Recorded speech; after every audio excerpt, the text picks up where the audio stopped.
हर पीर से जुमा अपने फेवरेट शो न्यूज़ आई को यूट्यूब पर देखने के लिए डॉन न्यूज़ के ऑफिशियल यूट्यूब चैनल पर आइए, उसको सब्सक्राइब कीजिए और बेल आइकन को प्रेस कीजिए।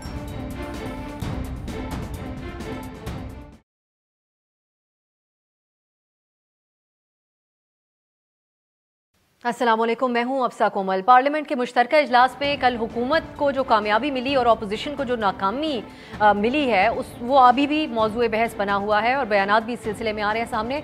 कुछ दिन पहले अगर आपको याद हो तो इत्तेहादियों की नाराज़ी, फिर महंगाई और जो दीगर जो दाखिली मुश्किलात हैं और मामलात हैं मुल्क के, उसके हवाले से हुकूमत को परेशान हुकूमत एक तरफ नज़र आती थी और अपोजिशन बहुत कॉन्फिडेंट नज़र आती थी और ये आस लगाई हुई थी अपोजिशन ने कि शायद वो पार्लियामेंट में मुश्तरका इजलास में कुछ बड़ा कर दिखाएगी।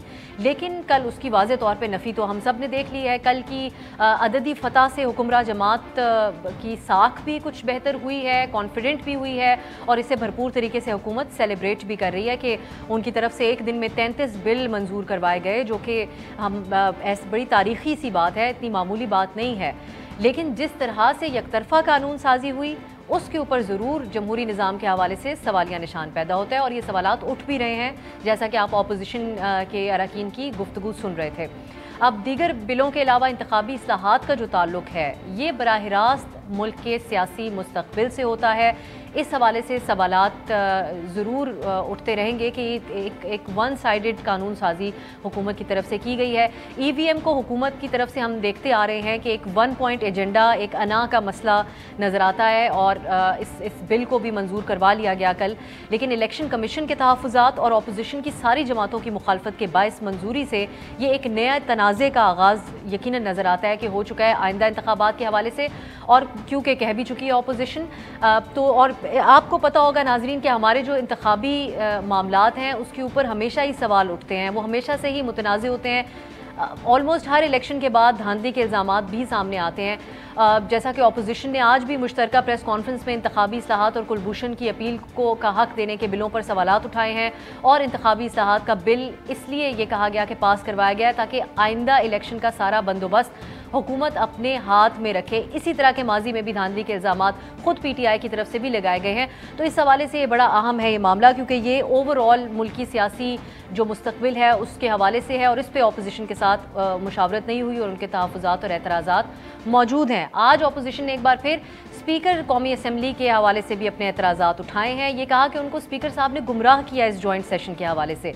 स्पीकर साहब ने ख़त लिखा अपोजिशन को, फिर अपोजिशन ने बड़ा मुस्बत उनको जवाब दिया था इस जॉइंट सेशन से पहले कि हम बातचीत करते हैं, अपने जो तहफ़्फ़ुज़ात हैं वो भी सामने रखते हैं EVMs के हवाले से और ये इंतखाबी इस्लाहात और दीगर जो कानून साजी है। लेकिन उसके बाद फिर स्पीकर साहब ने बग़ैर किसी पेशरफ्त के, बग़ैर अपोजिशन से को बात किए मुश्तरका इजलास पार्लियामेंट का बुला लिया। इसके ऊपर प्रोग्राम में बात करेंगे और इस सारी सूरत हाल में वफाकी वज़ीर इत्तलात का एक बयान बड़ा अहम है। उन्होंने कहा, उनके बहुत से एक और भी बहुत अहम बयान है, लेकिन एक तो उन्होंने अपोजिशन को ऑफ़र दी कि अदालत जाने के बजाय आप स्पीकर ऑफिस आ जाएँ, इस्लाहात के लिए उनकी तजावीज़ का खैर मकदम किया जाएगा। तो हम अपोजिशन से पूछेंगे कि क्या वो अदालत जाएंगे या फिर स्पीकर साहब से रुजू करेंगे, क्योंकि स्पीकर साहब से शिकायत भी हैं। इसके अलावा EVM और बैरून मुल्क जो पाकिस्तानियों के वोट के हवाले से बातें हैं, इसके तकनीकी मामलात के ऊपर हम खास कमेंट लेंगे साबिक secretary election commission Kanwar Dilshad साहब से प्रोग्राम के अगले हिस्से में, वो भी हमारे साथ हों। एक और अहम खबर भी मैं शेयर कर दूं कि TLP के साथ जो मुआहदा हुआ था वो तो अभी तक सामने नहीं आया, लेकिन उसके जो असरात और समरात उनको हासिल हुए हैं वो भरपूर तरीके से हमें नज़र आ रहे हैं। पहले उनको कलअदम ख़त्म किया गया था, अब जो तहरीके लब्बैक पाकिस्तान के सरबराह हैं मौलाना साद रिजवी, उनको जेल से रिहा कर दिया गया है। इस हवाले से फवाद चौधरी का बड़ा अहम बयान भी आया, उसका भी जिक्र करेंगे प्रोग्राम में। हमारे साथ पीपल्स पार्टी के रहनुमा कमर जमान कायरा साहब मौजूद हैं, तहरीक इंसाफ के रहनुमा आमिर डोगर साहब हैं। बहुत बहुत शुक्रिया आप दोनों के कीमती वक्त का। पहले आमिर डोगर साहब, आगाज़ आपसे करेंगे और ये जो EVMs का मामला है इसके ऊपर बड़े सख्त तहफ़्फ़ुज़ात का इजहार आज एक बार फिर मुश्तरका तौर पे अपोजिशन की तरफ से किया गया है और उन्होंने ये कहा कि ये सारा बंदोबस्त है कि जो हुकूमत है मौजूदा, इनके पास आइंदा इंतखाबात के जो मामलात हैं वो इनके हाथ में आ जाए। तो ये खदशात तो यही हैं और इसके मुताबिक तो यही लगता है कि आइंदा इंतखाबात मुतनाज़े नज़र आते हैं। हुकूमत संजीदा ले रही है इन तमाम तहफ़्फ़ुज़ात को। आमिर डोगर साहब, आप सुन पा रहे हैं? हेलो जी, मुझे अब आपकी आवाज आई है, मैं सवाल रिपीट कर देती हूँ। आज एक बार फिर ऑपोजिशन ने कहा है कि ये सारा बंदोबस्त है, आइंदा के इंतखाबात अपने हाथ में कर ले हुकूमत। ये संजीदा इल्जामात हैं मुल्क की ऑपोजिशन की तरफ से, तो आप लोग इसको संजीदा ले रहे हैं? बिस्मिल्लाहिर्रहमानिर्रहीम, बहुत शुक्रिया। सबसे पहले तो मैं कल जो हुकूमत और हुकूमत के इत्तेहाद को कामयाबी हुई है, आज की जो अपोजिशन की प्रेस कॉन्फ्रेंस है, ये उनकी उस बुखलाहट का नतीजा है। ये बहुत दावे कर रहे थे कि शायद हुकूमत के पास अब ऐवान में अक्सरियत नहीं रही और इत्तेहादी छोड़ गए, और रोज़ाना अजीब व गरीब की डिसइंफॉर्मेशन दे रहे थे। और कल भी और परसों भी जो मैंने असम्बली में इनको देखा, तो इनका ये ख्याल था कि हुकूमत जो है अपना जो एजेंडा है और जो बिल हैं वो उनको पास नहीं करवा सकेगी। तो मैं सबसे पहले तो अपनी इत्तेहादी पार्टियों का और अपने तमाम MNAs का शुक्रगुजार हूँ, और सेनेटर्स का, और वहाँ भी जितनी इत्तेहादी जमातें हैं जिन्होंने कल एक रिकॉर्ड कानून साजी के अंदर हिस्सा लिया। और दूसरा, हुकूमत ने पहले भी एंगेज करने की कोशिश की, और कल भी आपने देखा कि एक जो आइटम नंबर 2 था वो हमने डेफर किया, जिसमें इसके अलावा 40 और भी इस्लाहात थी जो हमने कहा कि ये बाद में हम कर लेंगे। 2 मेन चीज़ें थी जो कल हमने इस एजेंडे में पास कराई, इलेक्ट्रॉनिक वोटिंग और EVM मशीन। तो हुकूमत तो अभी भी चाहेगी कि अपोजिशन के लिए दरवाजे खुले हैं। स्पीकर ऑफिस के वो ख़त जो अपोजिशन ने लिखा था, उसका जवाब भी आजकल में, लेकिन डोगर साहब तो कानून साजी से पहले ऑपोजिशन के लिए दरवाजे खुले होने चाहिए थे ना। जब उनको स्पीकर साहब को उन्होंने रिस्पॉन्ड पॉजिटिवली किया, तो फिर उसके बाद उसको शामिल क्यों नहीं किया गया उनकी तजावीज़ को, या कम अज कम उनसे बात, क्योंकि ये इलेक्शंस का मामला तमाम सियासी जमातों का मामला है, सिर्फ एक जमात का तो नहीं है। नहीं, ऐसा नहीं है, गुफ्तो शनीद हो रही थी, लेकिन जो EVM मशीन है उसके ऊपर अपोजिशन बिल्कुल कोई सी किस्म की लचक का मुजाहरा नहीं कर रही थी। और हमारी तरफ से भी, प्राइम मिनिस्टर की तरफ से भी ये वाज़ेह था कि हमने अगर इस इलेक्शन को साफ शफाफ बनाना है तो टेक्नोलॉजी का इस्तेमाल कोई बुरी बात नहीं है। तो इसलिए EVM मशीन के ऊपर एक जो है एक तरह का, जिसको कहते हैं कि दोनों तरफ से डेड लॉक आया, और फिर हुकूमत ने ये समझा, और ये हुकूमत का एक आइनी हक होता है कि अगर हुकूमत के पास नंबर्स पूरे हैं तो हुकूमत उसको उस आइनी तरमीम को मंजूर करवा लें। लेकिन अभी 40 एक चीज़ें और भी थी जो मैं डॉक्टर साहब एक दफा दोबारा आपकी तरफ आती हूँ, मैं कायरा साहब को भी शामिल कर लूँ। किए जा सकते हैं, मैं कायरा साहब को भी शामिल कर लूँ। आपने देखा कि हुकूमत ने एक बार फिर अपनी पॉइंट आ गया, आपको हमने अपने मुजाहरा किया, प्रोग्राम के इब्तिदाई में ही आपको उसकी मुबारकबाद दे दी थी। कायरा साहब, फवाद चौधरी साहब ने आज ये कहा है कि ऑपोजिशन जो है वो अदालत जाने के बजाय स्पीकर साहब के पास आए। अब स्पीकर साहब के साथ जो हालिया तजुर्बा है उसके बाद क्या आप लोग अदालत ही जाएंगे, या फिर हुकूमत की बात के ऊपर भी गौर किया जा सकता है? देखिए, पहली गुजारिश कि ये गवर्नमेंट बुनियादी तौर पे टाइम गेन करके अपना वक्त टपाने के चक्करों में है। स्पीकर साहब पे मेरा नहीं ख्याल कि कोई भी अपोजिशन की जमात या फर्द उन पे ट्रस्ट करे या कर सकता है, जो उनका कंडक्ट आज तक रहा है। कोई ऐसी ही सूरत हाल फवाद साहब के बारे में भी है। लेकिन सवाल ये है कि हुकूमत ने बार बार कहा कि हम एंगेज करेंगे। लीडर ऑफ द अपोजिशन ने तफसील बताई कितनी मीटिंग्स हुई। अगर स्पीकर खत लिख के क्योंकि बार बार वो मुख्तलिफ मौके में स्पीकर साहब जब बातें करते रहे और अपनी बातों से मुकरते रहे या बेबस होते गए, तो उसके नतीजे में अपोजिशन इस नतीजे पर पहुंची कि उनसे कहा जाए कि आप हमें लिख के दें आप क्या चाहते हैं, ताकि कल हम कौन को बता सके कि ये इनका डिमांड थी।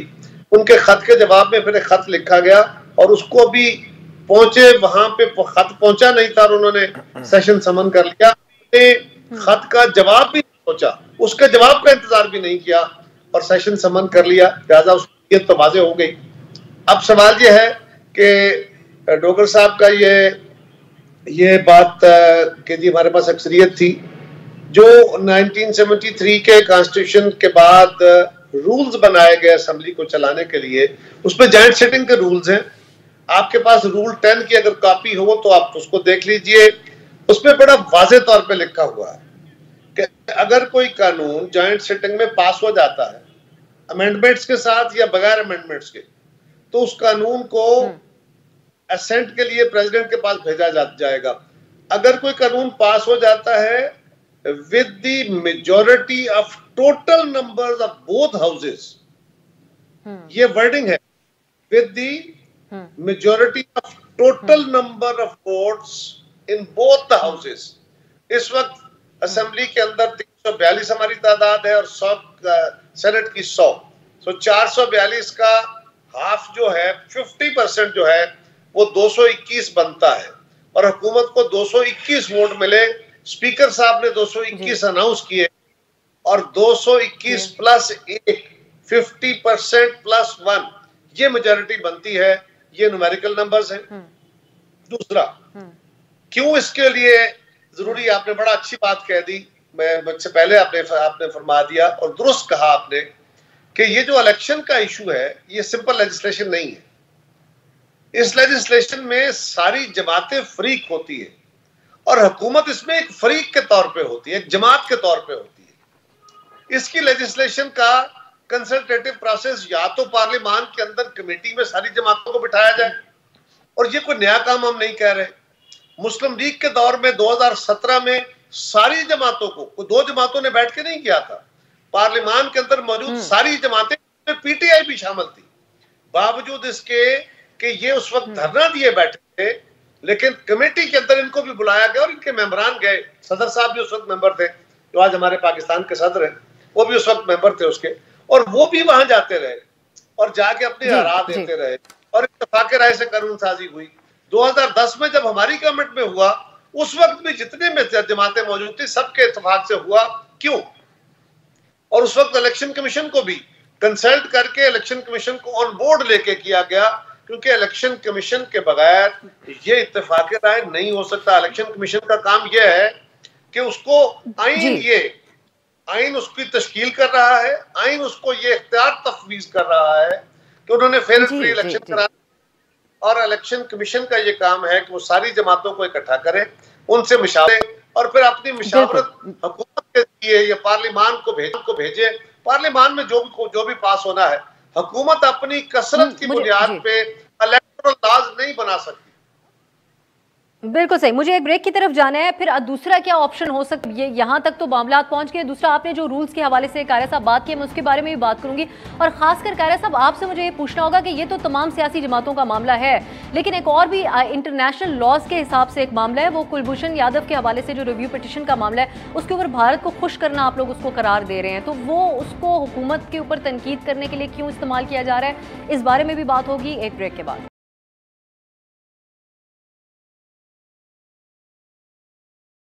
ब्रेक के बाद खुशामदीद। ब्रेक से पहले जो बात हो रही थी आमिर डोगर साहब, एक तो इसके ऊपर आप रिस्पॉन्ड कीजिएगा। एक तो कायरा साहब ने रूल्स का भी हवाला दिया है, और दूसरा उन्होंने कहा कि 50% प्लस 1 बनती थी मेजोरिटी। कल के हवाले से आप लोग तो यकीनन बहुत सेलिब्रेट कर रहे हैं इसको, लेकिन तासुर तो यही मिल रहा है कि ये वन साइडेड कानून साजी हुई है और अपोजिशन उसके ऊपर बातें कर रही है। कायरा साहब की बातों पर आप कैसे रिस्पॉन्ड करेंगे?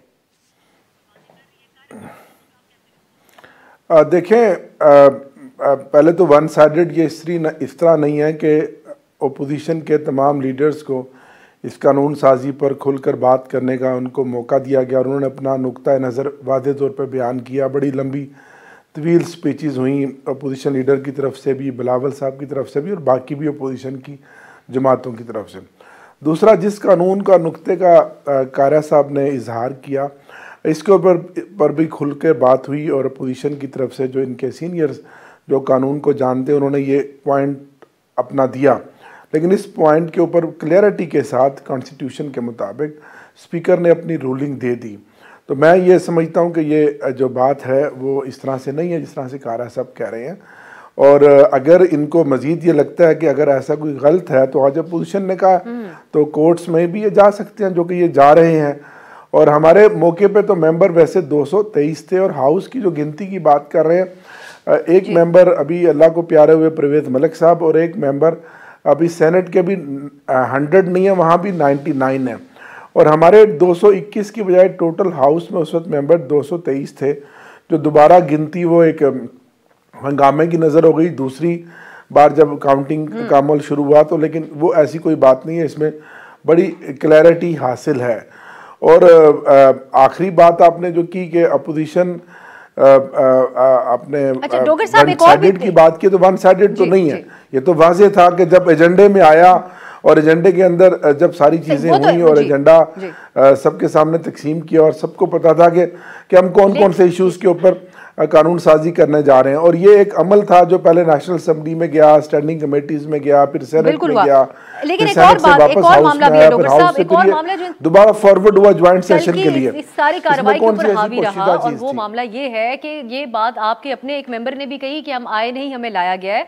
और फिर पीपल्स पार्टी के बिलावल भुट्टो साहब की तरफ से और ऑपोजिशन की तरफ से भी कहा गया कि उन लोगों के पास इत्तलात है कि कुछ इत्तेहादी और हुकूमती अरकान को कॉल्स करवा के या फिर उनको जबरदस्ती बंदूक की जोर पे लाया गया है। इस तासुर को आप लोग कैसे जाहिर करेंगे?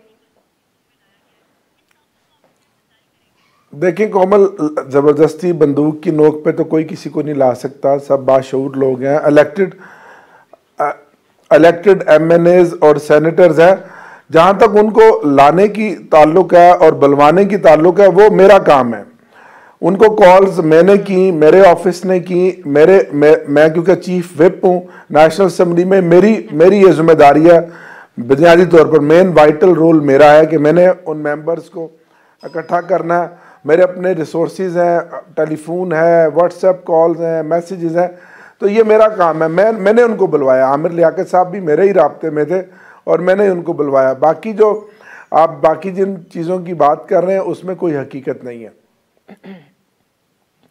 ठीक है कायरा साहब, एक और मामला भी है, ये जो रिव्यू पिटिशन के हवाले से जो बिल कल कानून साजी हुई है उसके ऊपर आज भी आप लोगों की तरफ से सवाल उठाया गया, ऑपोजिशन की तरफ से, और यहाँ तक कहा गया एहसन इकबाल साहब की तरफ से कि भारत को खुश करने के लिए है।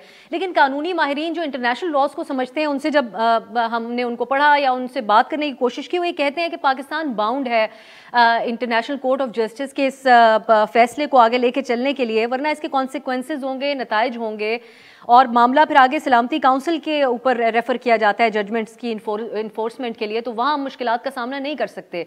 आप लोग इसको भारत को खुश करने से क्यों जोड़ रहे हैं? देखिए, पहली गुजारिश तो ये है कि जो पहली बातें डोगर साहब ने फरमाई हैं, जी मैंने कोई रूल अपनी तरफ से तो पढ़ा नहीं। स्पीकर साहब बेचारे तो जो हुकूमत कहेगी वो करने पे पाबंद है, वो तो मजबूर है, और वो इलीगल उनकी रूलिंग है, वो रूलिंग दुरुस्त नहीं है। वो ये रूलिंग ऐसी है जिस तरह रूलिंग स्पीकर सेनेट के उस वक्त प्रिजाइडिंग ऑफिसर ने सेनेट चेयरमैन के इलेक्शन में दी, जो बड़ी अनकॉन्स्टिट्यूशनल रूलिंग थी। बड़ा सिंपल लिखा हुआ है, रिटन लॉ है, बना हुआ रूल्स है। वो है कि मेजॉरिटी ऑफ टोटल नंबर में एग्जिस्टिंग नंबर नहीं होता, सिटिंग मेंबर नहीं होते, प्रेजेंट मेंबर भी नहीं होते, उसमें खाली नशिस्तें भी नहीं होती।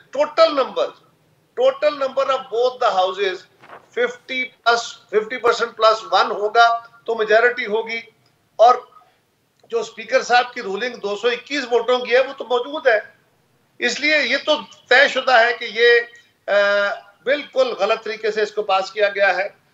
और खुद डोगर साहब का ये आर्गूमेंट करना, ये भी इस बात की दलील है कि आप कह रहे हैं कि जी किसी वजीर ने कहा कि 223 मेंबर्स थे, इसका मतलब है कि आप 222 के फिगर को मान रहे हैं कि वो होना चाहिए था, हमारे 223 है।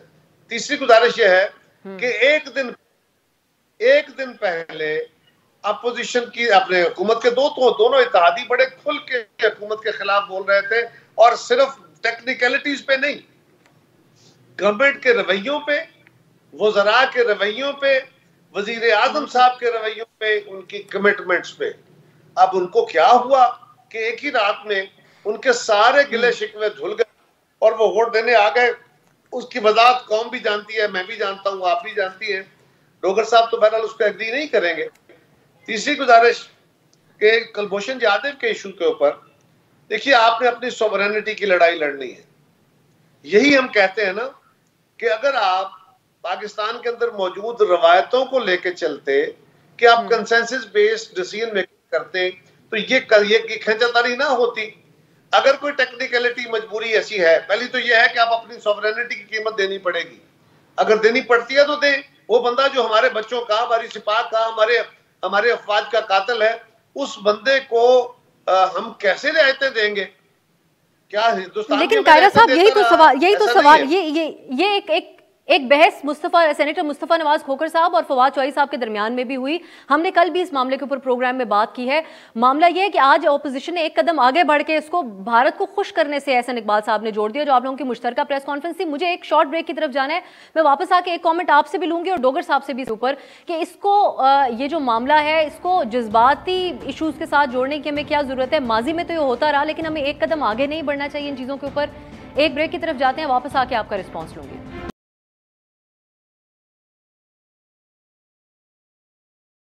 ब्रेक के बाद खुशामदीद। ब्रेक के दौरान हमें साबिक secretary election commission Kanwar Dilshad साहब ने भी ज्वाइन कर लिया। कंवर साहब, आपको वेलकम कहूँगी प्रोग्राम में। आपकी तरफ हम खास सवालात EVM के हवाले से और ओवरसीज़ पाकिस्तानियों के वोट के हवाले से लेके आएंगे। मैं ब्रेक से पहले कायरा साहब की जो अधूरी रह जाने वाली बात थी उसको पहले मुकम्मल कर लेते हैं। कायरा साहब, यही बात कि माजी में हम देखते आ रहे हैं गद्दारी और भारत नवाजी के इल्ज़ामात लगाए जाते हैं इन सियासी बुनियादों पर, लेकिन ये इंटरनेशनल कोर्ट के एक अहकामात का मामला है, इसके ऊपर बहुत ज़्यादा बहस हो रही है, कानूनी माहिरीन भी बात कर रहे हैं। क्या उससे बेहतर अंदाज नहीं अपनाना चाहिए बजाय इसको भारत को खुश करना करार देना? देखिए, सियासी लुगत के अंदर या सियासी जुबान के अंदर बहुत सारी बातें मुख्तलिफ तरीकों से कही जाती हैं। हुकूमत के ऊपर तनकीद का कई रंग होते हैं। अगर हुकूमत इस पर मशावरती अमल करती, वो जो हम कह रहे हैं, तो शायद ये सूरत हाल ना आती। लेकिन ये कहना कि ये कोई बड़ा गैर मुनासिब बात है, ऐसा नहीं है। सियासत के अंदर खान साहब खुद अपने मुखालिफिन को क्या क्या खिताब दे के मुखातिब करते रहे। आप आज के अपोजिशन के एक मेंबर के सवाल को आपने उसके एक आर्गूमेंट को तो आपने सवाल बना दिया, लेकिन वजीर आजम की हर तकरीर के अंदर दसियों ऐसे तरीकाकार थे इसमें वो मुखातब करते थे। ये तो सवाल था कायरा साहब, आप सीनियर सियासतदान और रहनुमाए पीपल्स पार्टी के, इसीलिए आपसे मैंने ये सवाल दूसरी बार किया है कि क्या अगर उनके ऊपर तनकीद की जाती है तो आप लोग भी वही अंदाज अपनाएंगे? देखिए ना, हमने कोई उनको तौहीन कर दी उनकी। मैंने कहा कि सियासत के अंदर गुफ्तगू करते हुए बाज़ औक़ात इस तरह के आर्गूमेंट इस्तेमाल हो जाते हैं, दे ना हो तो ज्यादा बेहतर है। बट इससे पहले अगर हुकूमत ये काम करती, किससे मशावरत करती, तो ये वक्त ना आता। लेकिन पाकिस्तान के अंदर सियासी लिसान को खराब करने में हुक्मरान जमात और खास तौर पे वजीर आज़म साहब खुद, उनका सबसे बड़ा अपना रोल है। अपने मुखालिफिन को, हुकूमतों को, इदारों को जिन अल्फाज में वो खिताब करते रहे, आपको याद होगा उन्होंने पाकिस्तान के एम्बेसडर्स की कैसे धुलाई की। तो ये तो उनका अपना वतीरा रहा। इस तरह की बातें करने से हमें गुरेज करना चाहिए। ये बात दुरुस्त है। मैं लेकिन फिर भी आप जी कह सकता, इमरान खान की मुझसे ज्यादा पाकिस्तान के वफादार हैं। मैं उनकी वफादारी पे शक नहीं करता। उनकी गलत और नालायक पॉलिसियों की बदौलत मुल्क का नुकसान हो रहा है, ये अलग बात है। डोगर साहब, जो कायरा साहब से बात हो रही थी उसके ऊपर आप भी अपना कमेंट कर लें। क्या ये माजी में आप लोग ये सब करते आए, हमने कल भी इसके ऊपर बात की है, ये टेक्निकल सा मामला है, क्या ये सिलसिला ख़त्म नहीं होना चाहिए कि हम ये मुल्क दुश्मनी या गद्दारी या भारत नवाजी के इल्ज़ामात लगा दें? कायरा साहब मेरे भाई हैं और मंझे हुए और बड़े संजीदा सियासतदान हैं, और मैं उनकी इस बात से बिल्कुल इत्तेफाक करूँगा कि अब इस चीज़ को ख़त्म होना चाहिए। बड़ा आसान है, क्योंकि हम इंडिया के मामलात में और किसी को गद्दारी का सर्टिफिकेट देना और उसको हिंदुस्तान का दोस्त करार देना बड़ा आसान है।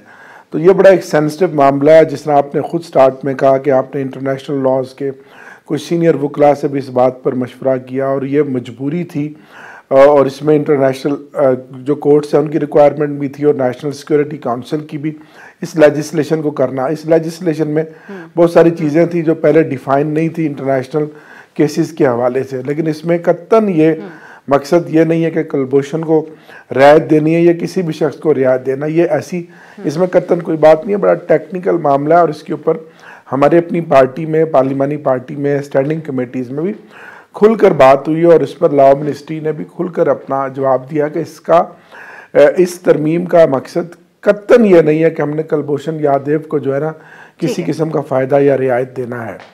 तो हम क्योंकि इंडिया के मामले पर बड़े जज्बाती हो जाते हैं, और हम ये भी नहीं सोचते कि हकाइक में जाए बगैर के भाई इसके क्या कॉन्सिक्वेंसेस हो गए। तो ये ऐसी कोई बात नहीं है, कत्तन ऐसी कोई बात नहीं है। बिल्कुल सही, ये हर तरह होता है। लेकिन अच्छी बात है कि आप दोनों की सामने आए कि इसके ऊपर नहीं होना चाहिए। डोगर साहब से मैं एक और कमेंट लेना चाहूंगी, और बड़ी आज की अहम डेवलपमेंट है। एक मुख्तसर आपका कमेंट चाहिए इसके ऊपर। डोगर साहब, TLP के जो लीडर हैं उनकी भी आज रिहाई हो गई। हम काफ़ी अरसे से इसके ऊपर शोर मचाते आ रहे हैं कि कम अज़ कम टीएलपी के साथ जो मुआहदा हुआ है उसको तो पब्लिक किया जाए, क्योंकि उसके ऊपर अमल दरामद तो मुकम्मल तरीके से हो रहा है। और आज खुद फवाद चौधरी साहब की तरफ से बड़े दुरुस्त तरीके से सारे के सारे मसले का अहाता किया गया। उन्होंने कहा कि रियासत या हुकूमत इंतहा पसंदी से लड़ने के लिए तैयार नहीं है, और ये जाहिर करता है टीएलपी के केस में जो हालिया तौर पर हुआ है, तो क्यों नहीं मुआहदा पब्लिक कर, उसके ऊपर अमल दरामद अब मुकम्मल बाकायदा तौर पर शुरू हो चुका है।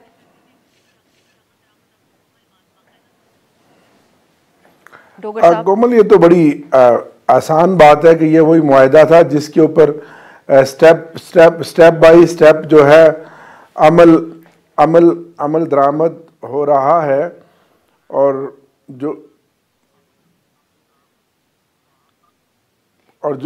जो चीज़ें सामने ग्रेजुअली आ रही हैं, तो ये उस सारे मुआहदे के पार्ट्स हैं कि इस तरह से ये कई मरहलों में इस पे इम्प्लीमेंटेशन होगी। लेकिन इसको जब वक्त आएगा उस मुआहदे के मुताबिक ये पब्लिक भी हो जाएगा। कोई अब तो ये ऐसी कोई बात ओपन सीक्रेट नहीं रही, और मुनासिब भी नहीं है कि मैं इस पर अब ज़्यादा और बात करूं। चीज़ें तो अब आपके सामने ही हैं, और रियासत को जिस तरह फवाद चौधरी साहब की बात को आगे बढ़ाऊंगा कि रियासत की भी बहुत सारी जगहों पर बहुत सारी मजबूरियाँ होती हैं। रियासत कभी भी नहीं चाहती कि अपने अवाम और अपने ही शहरियों के ख़िलाफ़ कोई ऐसा इकदाम उठाया जाएगा जिससे किसी के भी जान और माल को नुकसान हो। ये बड़ा हसास मामला है, लेकिन कोशिश ये करनी चाहिए, और इंशाअल्लाह दुआ भी है कि आइंदा इस तरह के मसाइल को किसी भी हुकूमत को सामना ना करना पड़े। फवाद चौधरी साहब ने एक और बात भी की है जिसको मैं एक ब्रेक की तरफ जाऊंगी, और उसको इंडोर्स करते हुए उन्होंने इस बात की निशानदेही की है कि हमें अमेरिका, भारत या किसी यूरोप वगैरह से ख़तरा नहीं है। हमें ख़तरा अगर ये इंतहा पसंदी है जिससे हमें ख़तरा है, और रियासत को इससे जो है निमटने के लिए अभी रियासत और हुकूमत तैयार नहीं है। ये जो एतराफ़ उनकी तरफ से सामने आए यकीनन बहुत अहम है। अगर हम ग्राउंड रियलिटीज़ को एड्रेस करना शुरू करें तो मामला यकीनन ज़्यादा बेहतर तरीके से उनके ऊपर बातचीत हो सकती है। एक ब्रेक की तरफ कोशिश करेंगे कंवर दिलशाद साहब से हमारा राब्ता बहाल हो सके, अब बल्कि इनफैक्ट हमारा उनसे राब्ता बहाल हो गया है। कंवर दिलशाद साहब, फाइनली अगर आप मुझे सुन पा रहे हैं तो चलिए मैं कंवर साहब के लिए सवाल छोड़ते हुए जाती हूं कि आप ईवीएम के हवाले से क्या समझते हैं कि ये लागू हो पाएगा या नहीं। एक ब्रेक के बाद कोशिश करेंगे जवाब लेने की।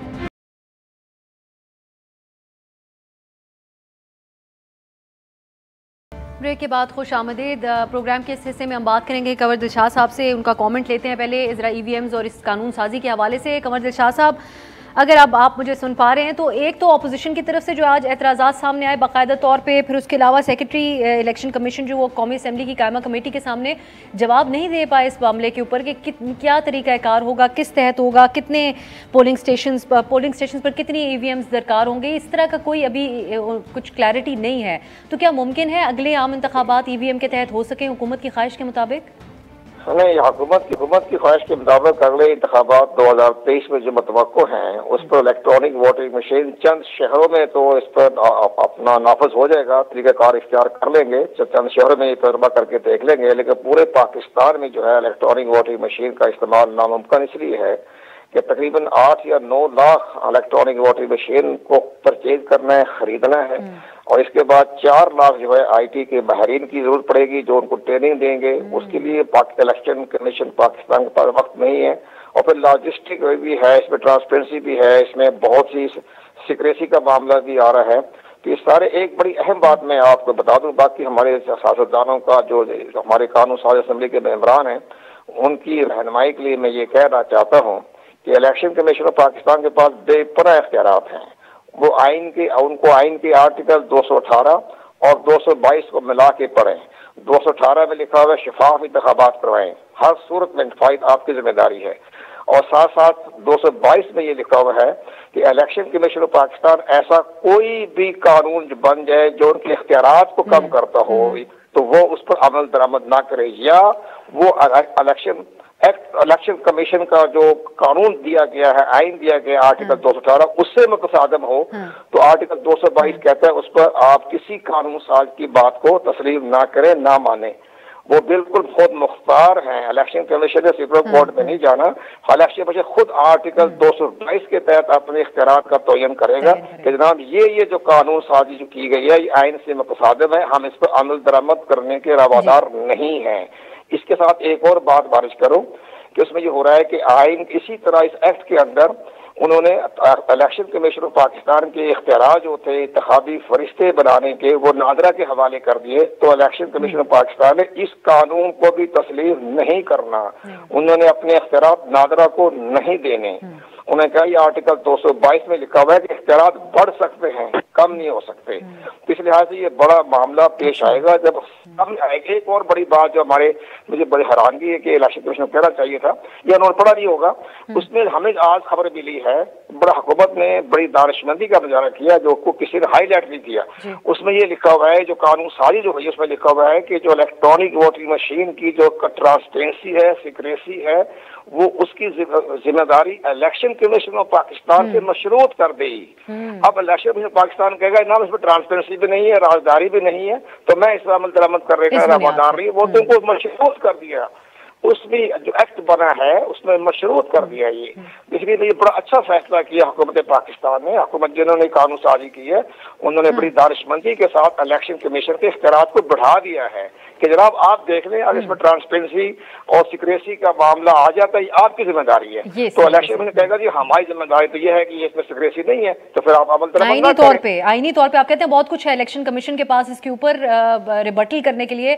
कायरा साहब, अब आखिर में आप बताएगा, जब आज जो ऑफर दे रही है हुकूमत, क्या ये हो सकता है कि आप अदालत ना जाएं और इसके ऊपर स्पीकर साहब से कोई मुशावरत हो जाए और इस्लाहात हो जाएं, लेकिन आप लोगों के मुताबिक हो जाए आपस में बातचीत करके? देखिए, पहली गुजारिश तो यह है कि फवाद चौधरी साहब ने जो कुछ कहा है वो इस हुकूमत के तर्जुमान है, और उन्होंने कहा है कि इस वक्त सबसे बड़ा खतरा दहशतगर्द इंतहा पसंदी से है और मौजूदा हुकूमत और रियासत उससे मुकाबला नहीं करना चाहती। ये बेसिकली सबसे बड़े खदशे से हाथ उठाने की बात है, और ऐसी हुकूमत को क्या काम करने का मौका मिलना चाहिए जो हुकूमत पाकिस्तान के सबसे बड़े खतरे से निपटने को तैयार नहीं है। सो हैरानगी की बात है। दूसरी गुजारिश, आपने फरमाया कि स्पीकर साहब का अपना अगर एतबार हो, उन्होंने अपना फकार बनाया होता, उनकी वजन में बात में वजन होता, तो फिर तो बात थी। ये स्पीकर साहब बेचारे हैं बड़े मजबूर, इनको तो जो हुक्म मिलेगा, ये तो हुक्म के बंदे हैं, उनको जो वजीर आजम ऑफिस कहेगा वो उसकी तामील कर देंगे, और फवाद अपनी बात से मुकरते हुए देर नहीं लगाएगा। लिहाजा किसी संजीदा तरीके से बात की जाती तो शायद कोई सुन लेता, लेकिन अब हुकूमत की पै दर पै जो वादा खिलाफियां और इनहराफ है, उसके नतीजे में अब इस पर कोई एतबार नहीं।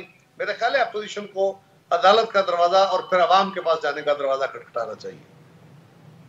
आप लोग अदालत ही जाएंगे। बहुत बहुत शुक्रिया कमर जमान कायरा साहब, कंवर दिलशाद साहब और आमिर डोगर साहब ने भी हमें ज्वाइन किया।